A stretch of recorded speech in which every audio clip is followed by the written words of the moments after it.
right, now we're recording. Welcome to the September meeting of the UI Interest Group, and we are going to look at some of the new things that have recently landed in 3.14. I'm going to hop over to one of our testing servers that will not be around too much longer, so don't get too excited about the URL. But this has some more data on it than my testing server. So I'm going to live dangerously and just share my entire screen.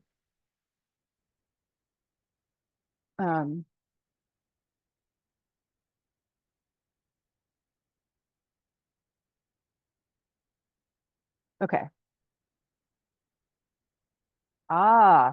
I will have to switch over to show you dark mode because this only has buckets. This has not been updated with the rest of this week's new stuff. So you can get there either by going to cataloging and doing record buckets, or we updated the little link in the splash screen as well. And you land on, I promise it's getting there. All right, I have minimized you all, so you'll have to shout at me if there's something in the chat that you want me to see or hear, I should say.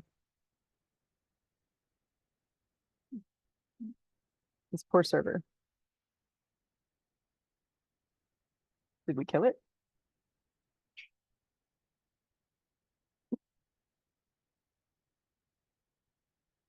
I may have to, yeah, I'm going to show you a different server. I think we killed this one. That's okay. This one you'll get to see dark mode on.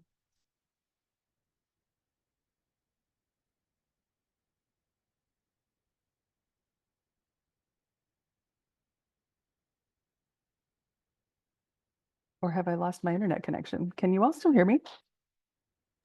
Yes, we can hear you. We can hear you. Okay.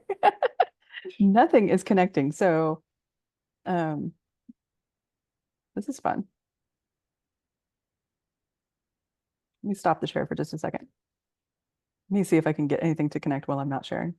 In the meantime, I wanted to point out that there are still a few things that are eligible for 3.14 still through tomorrow, but still need like testings and sign-offs. And so if any of you are in the mood to do that, the Angular circulation rewrite is a big one.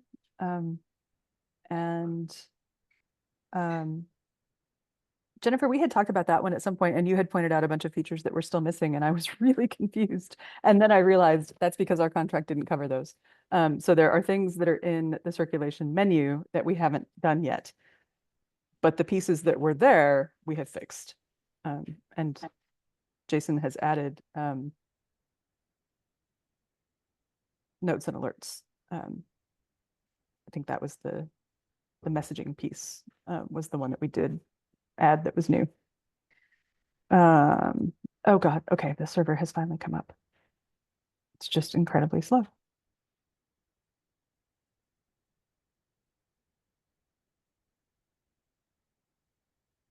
Excellent. Okay, I'm going to share again.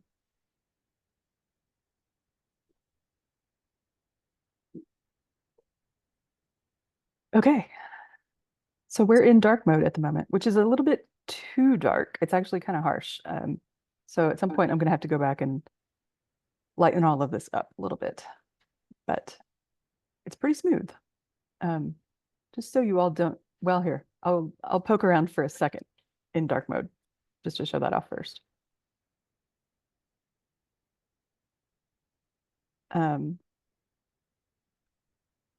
We've got a few glitchy things, like I'm not totally happy with the tabs.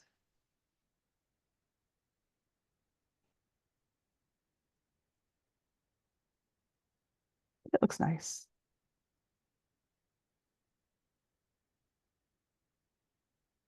Let's see if I fixed mark edit. Does it look good? Not bad. Yeah, looking pretty good. I'm liking what I see. Yes. Well, and I think the last time we looked at it during one of these meetings, the screenshot or the not screenshots, the cover art wasn't included because I think we Mm, discussed the dimming of hmm. that, and it looks much better than because I remember it being like quite in your face Hmm. when the cover art wasn't doing anything different. Yeah. So it dims unless you hover over it now, Yeah, or focus it via the keyboard. that looks really nice. Yeah.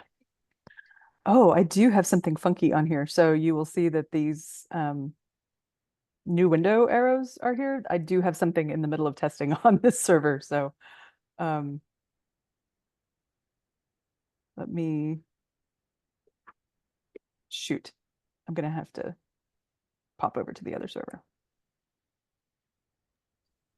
And the keyboard shortcuts in the menus look good. Thanks. Let me go back to those should be on here. Yeah, they're nice. Very nice. I recently found out that some websites I've been using for probably decades have keyboard commands that I never knew about because they weren't advertised in any way. Probably Mhm. everyone here has used them. If you've ever used HTML documentation generated from Tech Info from the GNU project, there's access keys. They're really helpful, but they're not advertised. Mm. Okay, the other server finally came up and we have buckets. I don't know what all of it does, but it looks really pretty. So the list of buckets that used to be crammed into one little drop down is now this whole screen. And each of these rows is a bucket, and you have um, tons of information about it. So we did a bunch of new stuff with sharing buckets, and now you can share it with orgs, with individuals. You can determine whether that individual can just view the bucket or whether they can edit it. So we have lots of different number columns here showing you who has access to this bucket, or at least how many people do. And does the Um, sharing permissions actually work? as far as I know, yes. And we still have the old public thing. So if you were using them to create carousels and that kind of thing, you can still do that. We have this star over here so that you can mark a bucket as a favorite. And what that means is up to you. You can do that just for like the 3 buckets that you want to work on today, or you can use it to leave like, your top 5 buckets that you always work on, whatever. That's your business. Um, and then up here we have these prefab filter links so that you can see like the default is just like the buckets that you own, but you could see which ones you have shared with others, which buckets other people have shared with you. So these are handy, and I like the fact that they are like their own little permanent URLs because that means you can add them to the staff portal links if you want to. So if you want to only see your favorites, you can bookmark that. What are the actions in the right-hand column? Edit, Mhm. create carousel from bucket, Okay. share it, Mhm. or delete it. Got it. So if you share it, you get this little thing. And this will show you who already has it. You can add an individual user, or you can add a whole org. Can you click on the add user? Mhm.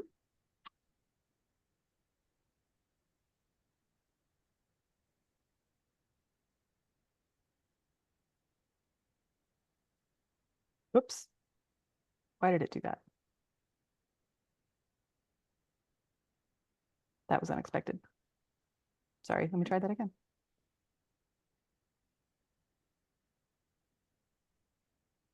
I think that was user error.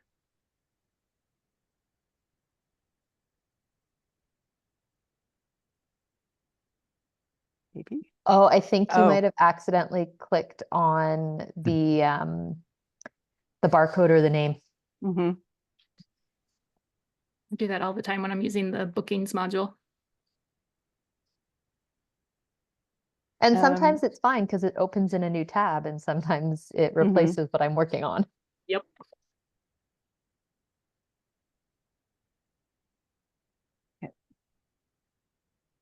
So this is funky, and I'm not sure that this is totally up to date because If you hit X there Mhm.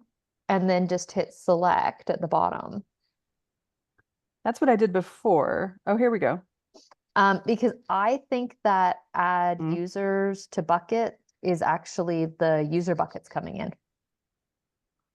I don't think so, but it is a component that we reused, so it does do something different. Yeah. No. So, okay. I'm assuming that we probably need to put in a bug for that to take opt-in into account. I don't think so. Okay. I brought that up during development and said, let's do this right from the beginning. I believe it takes opt-in into account, but don't quote me on that. I say during a recorded meeting. I am putting it down on our to test Thank you. once we have our test over. Appreciate it. Okay. So in the bucket, there's a couple of new features. One of them that I really like is the upload thing. So you can choose a list of bib IDs or TCNs. Or if you just have a list like in a text file, you could just paste them straight in here. And you can actually do a whole CSV file in here, but then you'll have to say which column has the numbers that you want. So you can upload a file or paste it and it will go straight in. Oh, that's way smarter than the CSV upload for item status. Yeah, so you can have other information in there besides the TCNs.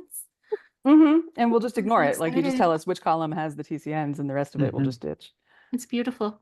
I can Yeah. see That a reminds- reuse for this. Yes, I am on a daily basis copying a column out of a spreadsheet, pasting it into Visual Studio Code, doing a regex find and replace to turn all the line endings into commas, and pasting that into item status. I'm so Multiple sorry. times a day sometimes. It's I'm fine, so but it would be sorry. nice if I could just paste in the things separated by line endings and not have to change all those line endings to commas before I hit submit. And if I could paste something that was just CSV and say use the third column, even better. That's what this does. Yeah. So now that this is in there, we can copy it more easily into other components. And item status is still on the slate to become Angular. So when it eventually Yes. reaches there, this already exists. So the other fun thing that we did is that if you wanted to see the records that are in a bucket, you used to have to just open them all in new tabs, and we do still have that option, but you can also now just open them as catalog results, which will take a second.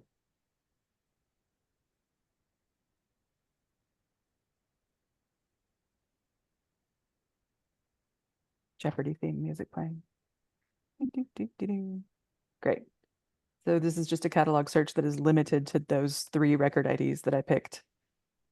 And we put a default sort in there, but you can always remove it. So the new search results has some bucket features in it. There's this new add to bucket button over here. And it's split. So if you press the big one, you get the whole choose a bucket thing. But you can do this drop down and you'll get your favorites and your recents. And then over here, you can also have your favorites and your recents. So if you add something to a different bucket other than the one that we were just looking at, from here, you'll see these numbers go up.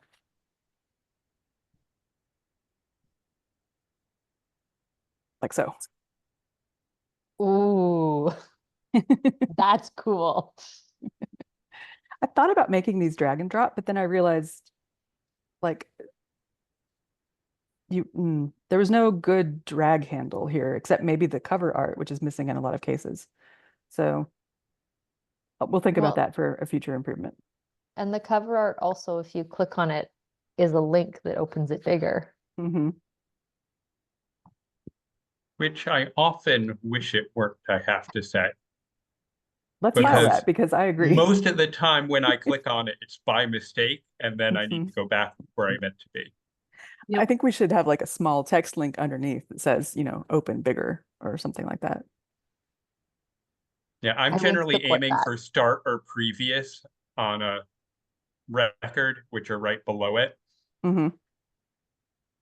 and I miss, and I get giant image. Yep. So there's a few things that are not on this server that came in with other parts of 3.14. Luella Marshall gave us another button over here that collapses or shows this whole sidebar. So if you want to get rid of it temporarily and have a bigger space for your results, you can. And I made that sticky, but I didn't make this tab thing sticky. So I got to go back and do that because I think it will drive me crazy in about 10 minutes not to have it remember my tab preference when I move off this page.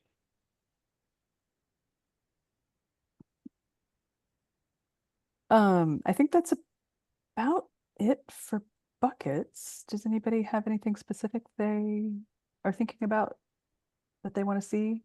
We left basket alone. It still works the same way it did. You just don't have to add things to a basket first if you just want to go straight to the bucket from here.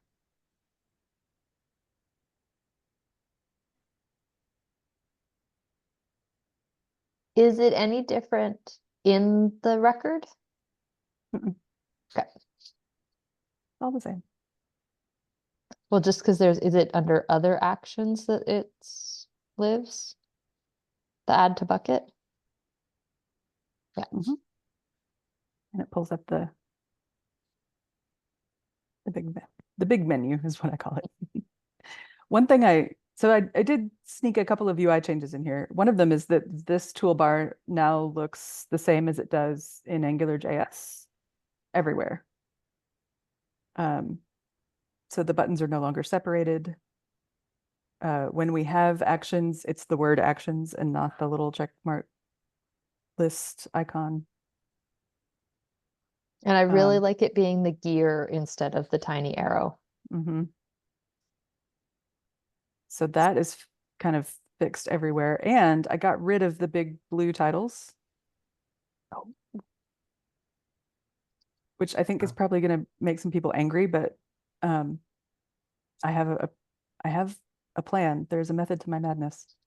If we go back to the bucket screen, you can see that up here next to the title, we have this big button to make it easy to find the button for a new bucket. And this little template area where that button lives is now available everywhere. So as you move through screens throughout the day, you can think, what would be the most useful button to have up there next to the title? And we can start moving things around. I also want to sort of replicate this sort of fast filter link list into other interfaces. I think that would be really useful in places like acquisitions. I'm sure those of you who use booking and courses can think of some uses for that. I can So see the favorites function mhm. being super useful, especially for course reserves. Oh yeah. Mhm. Because right now I think they just sort by default by creation date. Ouch. Yeah. Okay. Don't quote me on that. I'm saying that Mhm. without having looked at it recently. But yeah, once you get a lot of courses in there, the favorites option would, I think, be useful. Okay. That only exists in buckets for now, but it shouldn't be too terribly difficult to replicate it. The one thing with the way that that data is stored that's a little weird is that when you go to edit the bucket, the favorite status is not included in this screen because it's not stored on the bucket. It's stored on your user account. you have like a list of favorite bucket IDs, basically. Which So makes sense. Right. So you They're do your have to reach it favorites, from not here. everyone's favorites. Right. Mhm. I mean, I think like there might be times when you wish you could favorite something from everybody. I could imagine that. But most of the time, But no. you're going to be glad that someone else's favorites aren't cluttering your favorite list. Exactly. Yeah, that's very much a per user thing. And I can see the actions, the way that they're done in the bucket, also working really well in course reserves. Mm-hmm. Okay, so that's buckets, that's dark mode. We did, you got to see the little keyboard shortcuts. Did we see new toasts? I can't recall. Not yet. Not yet. Let me go to let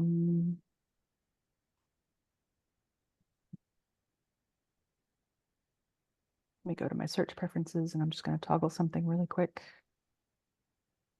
And it should be. There's new stuff.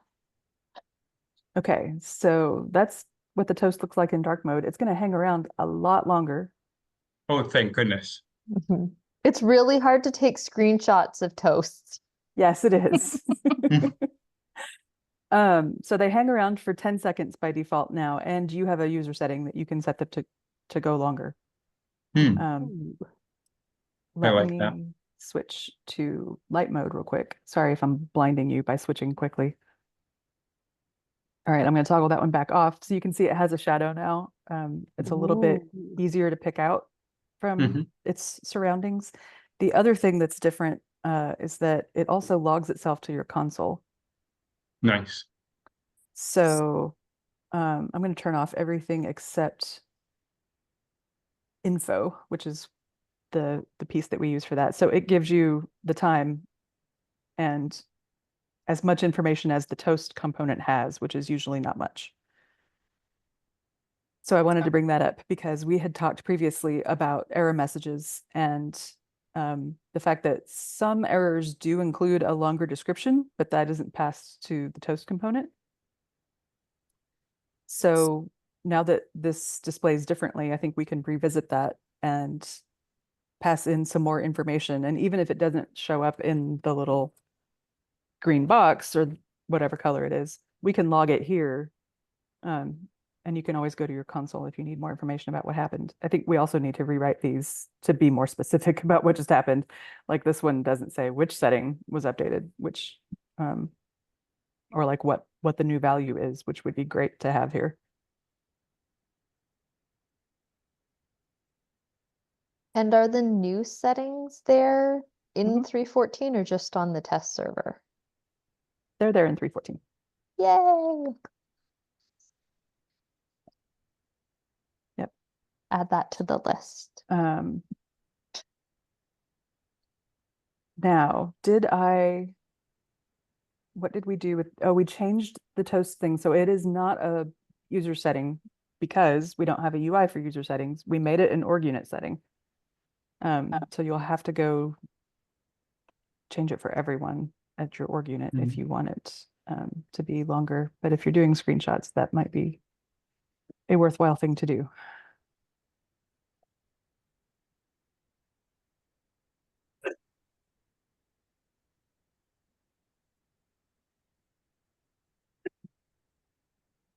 You might have tried too quickly. Yep. There it is. It's toast underscore duration. That's why. So I have it set to 25 seconds right now, which is a lot. I think the default is 10. And I think we did amend this to say so. I think it was Susan who brought that up, and thank you for pointing that out. Zoom thing in the way. Okay. All right. I don't want to take up the whole meeting doing show and tell, but that was important. We had stuff that we had talked about previously that we wanted to do, and it's now there. So yay. I actually want to stay on the topic of toasts, Mhm. just as like a UI issue. And I have Mhm. no idea what the standards are. I feel like they're very different in different programs. Mhm. But something that I have often found confusing in Evergreen is that I'm focused on one part of the screen, often the very upper left, and my toast appears in the very bottom. And for example, I did not know that there was a toast saying on the item status screen, saying when my hold requests were successful for the longest time, because I generally had no more than like, I don't know, 18 items. It was just, I'm way up at the top of the screen. I hadn't filled the screen all the way. So I'm not looking down there at the bottom. Mhm. Well, And and I if think you're a colleague pointed out to me, I was like, there's no way of knowing if they were successful without going to the count and checking. They're like, no, it just says way down there in the bottom right that it worked. I'm like, oh, I had no idea. but if your taskbar pops up, it can cover it, Yes. which is another challenge. Yeah. Mhm. Yes. This is a known thing with toast features, and some sites have them in the top right. Some let you pick a spot. Some put them kind of in the top in the center, which can cover up the thing that you're doing and is really annoying. There is no good standard for this. They work a lot better on mobile screens than they do on desktops, honestly. Mhm. And the issue is it's called your locus of attention, and Mhm. it's a known thing that you're looking over here and stuff's happening down here, and you don't ever see that. Um, so some ways to get around that are to have a persistent activity log that is visible somewhere. So we're kind of moving in that direction, and I'm kind of pushing for that, but somebody's got to fund it. And we do have an activity table in the database, but it doesn't include everything that pops up as a toast. So we would have to kind of interleave those two pieces of information into some sort of standardized display, which is fine. Would it be related to the existing work log? Mhm. Yep. I'm Basically, all not the pieces are in entirely place for sure us what, to do this. We just need a UI for it. So, well, because the work log has a UI. mhm. But the toasts don't show up there. Okay. So we I'm just not need to entirely sure decide. what shows up there. Yeah, there's Lena might have a better idea than I do, but I don't remember what all does get logged to work log and what doesn't. It's very arbitrary. I don't remember off the top of my head either. I think it would Yeah. help us to sort of standardize that deliberately across the application and say this is what's going to go into the activity log and what's going to be visible to the user and what's not, and think about that in a more holistic way than we have in the past. It would definitely aid troubleshooting. Mm-hmm. For sure. And training, I would imagine. Yeah. So that's on the wish list of my personal wish list of projects that I would like us to do, but I don't get to decide what projects we do. Uh, unless I just go off and do them like I did for toasts. So, uh, okay. Anything else? I see Benjamin's busy. I don't want to move on just yet. It all looks really cool. I'm excited for Cool. 314. Yay. A little, not quite sure what the right word is. There's going to be a lot of changes when we go from 311 to 314. So I'm For sure. aware of that as it's going to be a challenge that we haven't had with more recent upgrades doing that big leap, but Mhm. 314 looks really cool. So I think it will be. Yeah.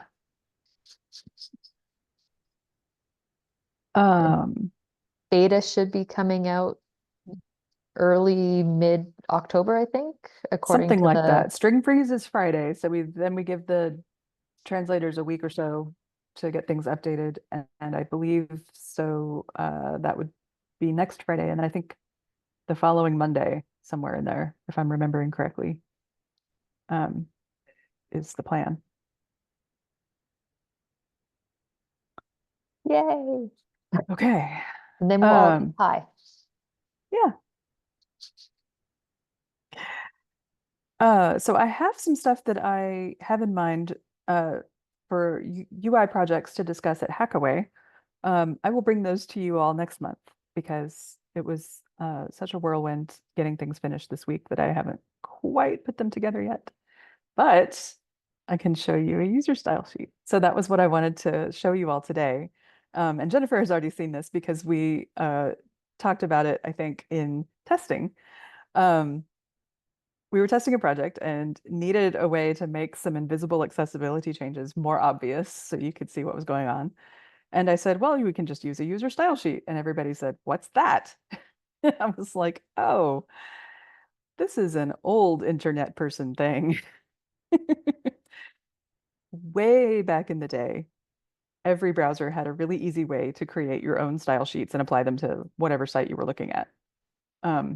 I don't know what the developers were thinking, except that back then, if you used websites, it was very likely that you were also building websites. It was just like the earliest days of the internet. Um, Sadly, I have been using browsers that long. Um, where is the right window? That's not it. Ah, nope, that's not it either. Here we go. Okay. So down here in our notes section, which is the bottom of our document, I'm going to share again real quick. Okay. So there's a couple of different extensions that you can use. The one that I have been using forever is called Stylus, but I don't know that this is still current. I think it's fine for Firefox, but I believe the BC Co-op folks noticed that they got a warning in the Chrome store, and so we found this other one that actually does JavaScript and CSS, which is super, super nifty. Oh, I'm not in Chrome, so it's not going to let me see it. Duh. But either way, this is a super old feature that is still built into every browser in the world. And so you just need an extension that will expose it to you. There are dozens of them, but a lot of them are kind of shilling for paid access to some service that is associated with this, and you don't want that. So if any of them try to get you to sign up for something or upgrade to a paid premium feature, all of that is nonsense. You don't need that. All you want to do is build style sheets. So in Firefox, it is this S icon that looks like it's between curly braces. And if I go to manage, you can see all the ones that I have enabled. I have one for our Jira board because I hate Jira. And I have one where I was trying out some stuff on our wiki. And I have this one, which is a whole different color scheme. This is not, no, let me disable it real quick. Okay, I need to pop over here. That's dev bucket. Here's mine. Okay. Right. I need to copy something real quick so I can make this look right for you. But you will want to sort of look around your inspector when you're using this to find the thing that you want to make look different. And the nav is what I need. Okay. Angular is tricky to work with because it puts these different little IDs on things every time you load the page. And that is not always what you want, but you need those, whoops, to do overrides sometimes. So this is, I mean, it's like a fast and dirty way to change things, but it's also tedious. But if you just want to try something out and say, how does it look if I do this? Then the user style sheet is a really good way to do it. I'm going to finish adjusting this really quickly, and you'll see why I like this so much. Couple more. Okay, great. Now I'm going to enable it, and I'm going to go back to FS Leary. And I'm going to reload. Oh no, I shouldn't have reloaded. It's going to be wrong.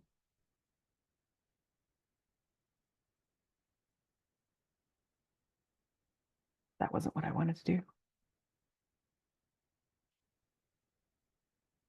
And it's also really slow. Okay, let me stop for a second.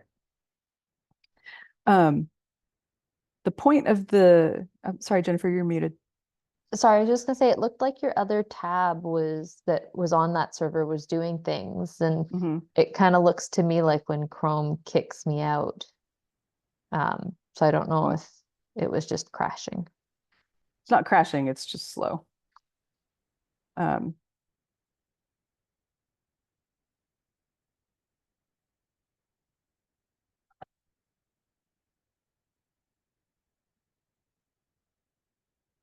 Really, really slow.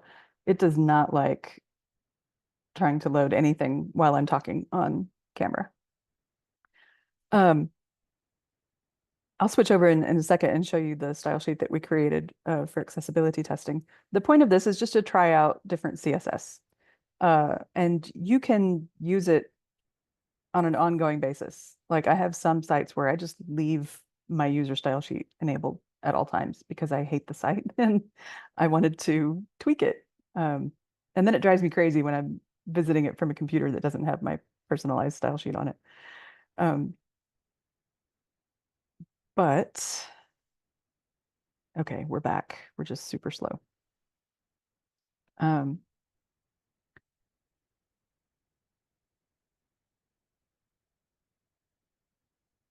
okay. Wanted to bring this up because it's really great for testing out small changes to things like button styles. I used it the other day to see what would happen if I wanted to put in the style where we make it look different for links that open in a new tab, and we want that little boxy arrow icon. So that's what I was trying out um, on the dev server, which is why I didn't have buckets loaded in there.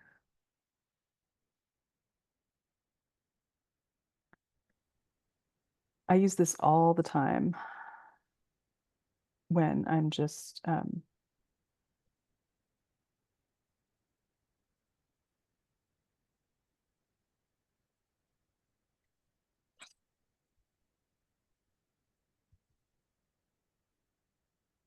of quickly trying new things, and I don't want to go to the trouble of spinning up a whole new development environment and installing a fresh copy and finding the file.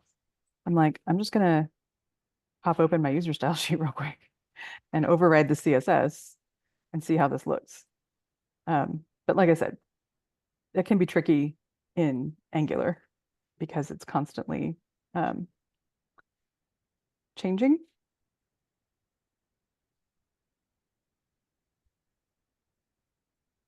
And we're almost there. Almost there. So close. I'm missing something to make this look right.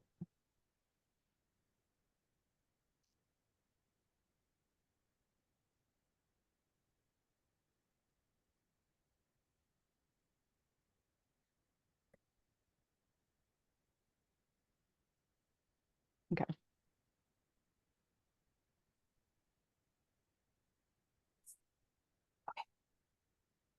Um,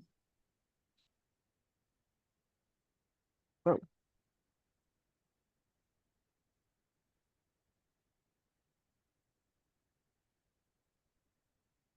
I know why.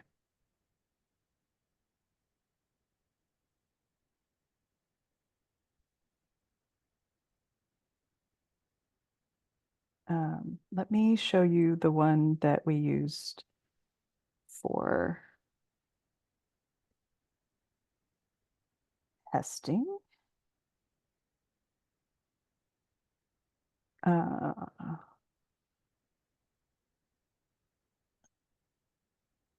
hey, Elizabeth. Hello, sorry for being, 45 minutes late. No worries. We were just doing show and tell of all the things that you've already seen. Oh, So it's all good. What I'm doing now is I'm talking a little bit about how to use user style sheets, which is a feature that is built into every browser and has been since the beginning of time, but you need a plugin to see it now because they kind of decided that it wasn't useful to most users and they took out the user interface for it. So there's a couple of plugins in our notes that will let you turn this feature back on, basically. well, good, because I didn't know what happened to it. And Yes, I didn't care enough to go looking, but good. it's still there. And I have written a couple of style sheets that are potentially useful to people here.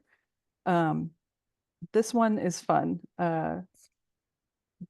What this does is it takes a bunch of things that are problematic from an accessibility perspective, and it draws a big red outline around them. And then if you look at it in the inspector, it will give you this nice, handy, helpful error message. So this is really similar to running an accessibility test, but you can write the rules to be very specific for what you're interested in looking for. And you can turn off things that you might not want on every site that you're looking at. So this Yeah. is a rule that is mostly useful, but we didn't want to use it when we were testing the OPAC accessibility changes because there are just too many potential things in the OPAC, and we were kind of trying to only fix the high priority ones, and that one was not particularly high priority. So I wrote a couple of things in here to be specific to us, because we are adding some visually hidden stuff, and I wanted to make it obvious to our testers where those things were. But the rest of these came from a guy named Hayden Pickering, who's written a bunch of books on accessible app development. And he kind of put out this style sheet. So if I go to the Evergreen demo,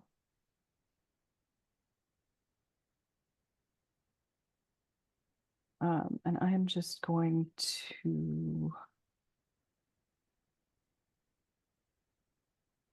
copy this whole thing.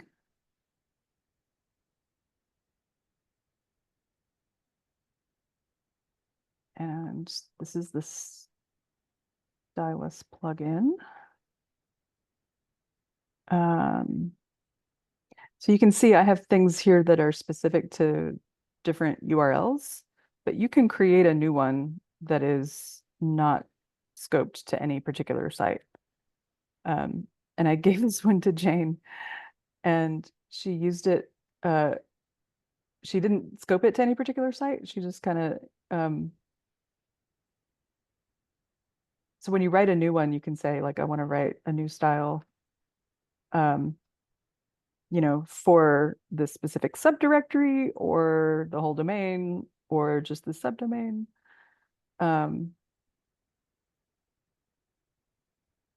And you can actually just turn that off. I forget exactly what the syntax is to do it, but let's say it's fine. I just want to do it on the demo site. Okay. Great. So I'm going to save it. Oh, dang it. I think it inserted an extra. Okay. Great. And now if I go back, it's going to start showing me some some errors on some things. I think. Is it on? Did I turn it on?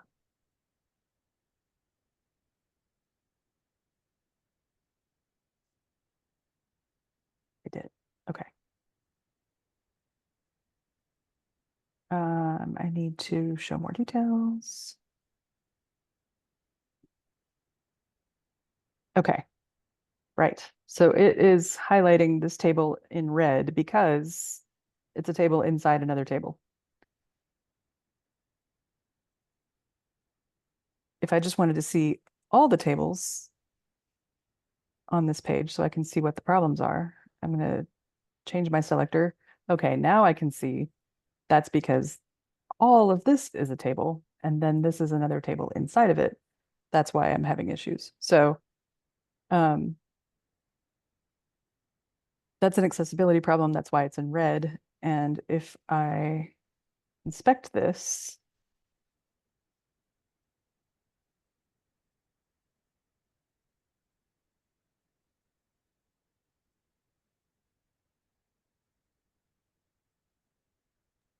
At some point, to someone, this seemed like a good idea. well, we're fixing this. This is one of the accessibility changes that's coming very soon for the OPAC. We've completely rewritten the search results so they don't do this nested table thing. But the demo site still has the old stuff. So I knew that we would see some errors there. It also, I don't remember which page has multiple headings, but there are some pages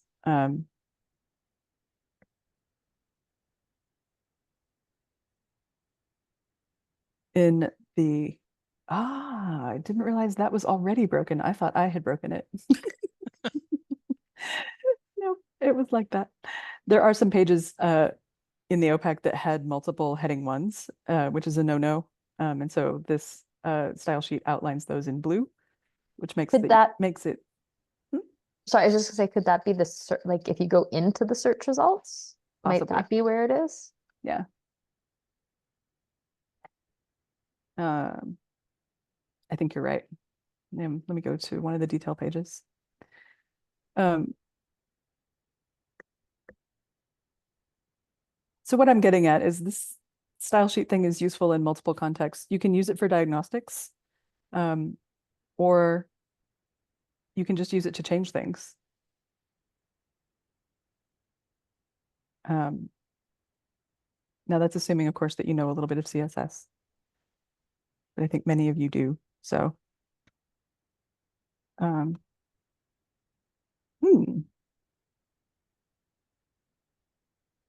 know that somewhere in here there is another heading because I took it out.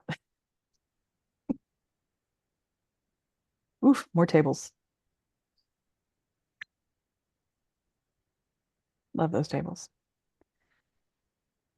I can't think of where else it would be because we weren't looking at my account, were we? One second, because I have that bug in my recent history and I can go right to it.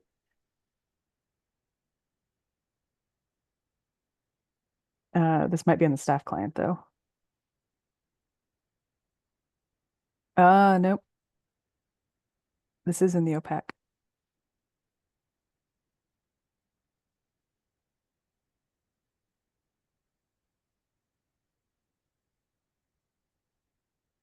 Record details page. Okay. That's where we were.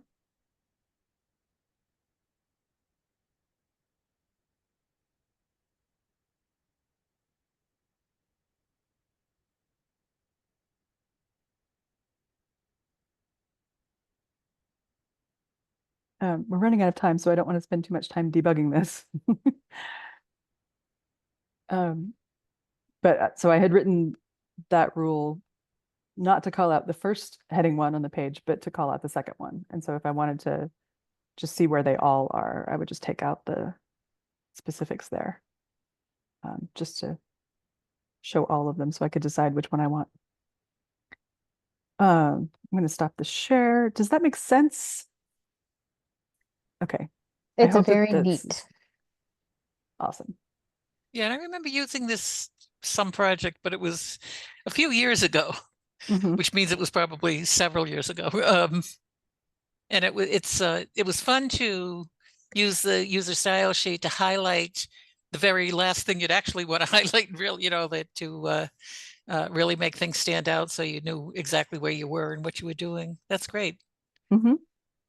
Yeah, if you don't like the highlight colors for search results, you can change them. There's all kinds of stuff that you Yeah. can do. And I use it. I put one in there. I know I've sent you all to my Pinboard site pretty frequently to find links to things. Pinboard itself is not very accessible. It uses a lot of really bad color contrast, and the owner is kind of a jerk and refuses to change any of it. And so I wrote a style sheet that makes Pinboard have slightly better contrast. And so I use it constantly, and then I visit some other computer that doesn't have my special Pinboard style, and I'm like, I can't see. It's terrible. I'm always surprised at how much contrast, how many sites have bad contrast, very low contrast. It almost seems like modern design is make it light gray or dark white, Yes.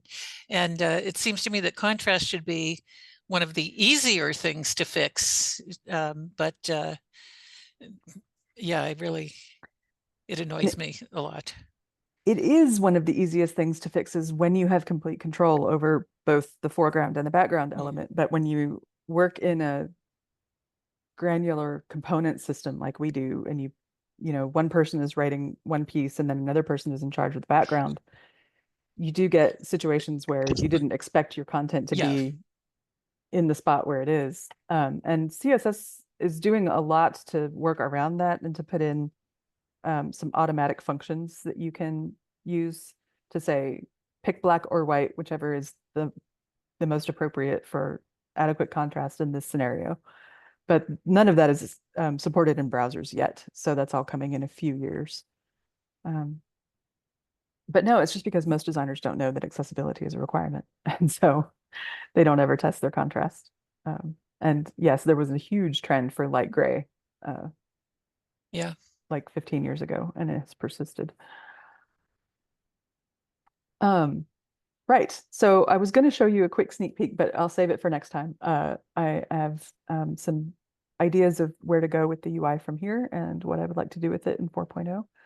And I want to run that by you all in October before we get to Hackaway in November.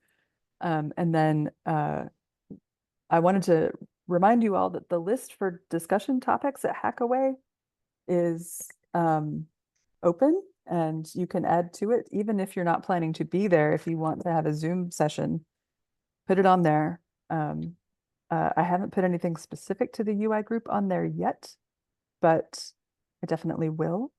And we should probably do a doodle or something to find a good time to Zoom all of you who aren't going to be able to be there in person and have a little working session. So I will set that up sometime in the next few days. We'll probably leave it open until shortly before Hackaway, so that we can find a good time to commandeer the Zoom account and get some stuff. Lena, I don't even want to know what the table reporter is doing on the old reporter, like, because I ran an accessibility check on that and I walked away screaming, and I was like, no, we're just going to burn it down. Yeah, it all red. Angela showed me that, and after a minute, I was like, no, I can't look anymore. And she's like, Stephanie, you have to uncover your eyes because you're going to have to redesign it. I was like, no, I'm not redesigning anything.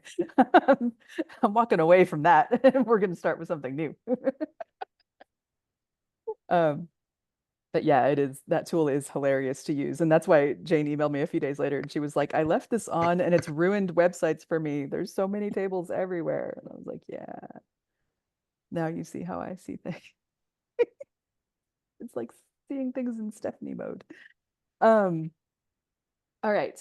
So that's the plan. We'll talk about the future of UI next month. And hopefully by then you will all have had a chance to do Feedback Fest with all the new features. That's coming up in about 10 days, somewhere in there. Very soon. Oh God, Lena, no. Pains me. I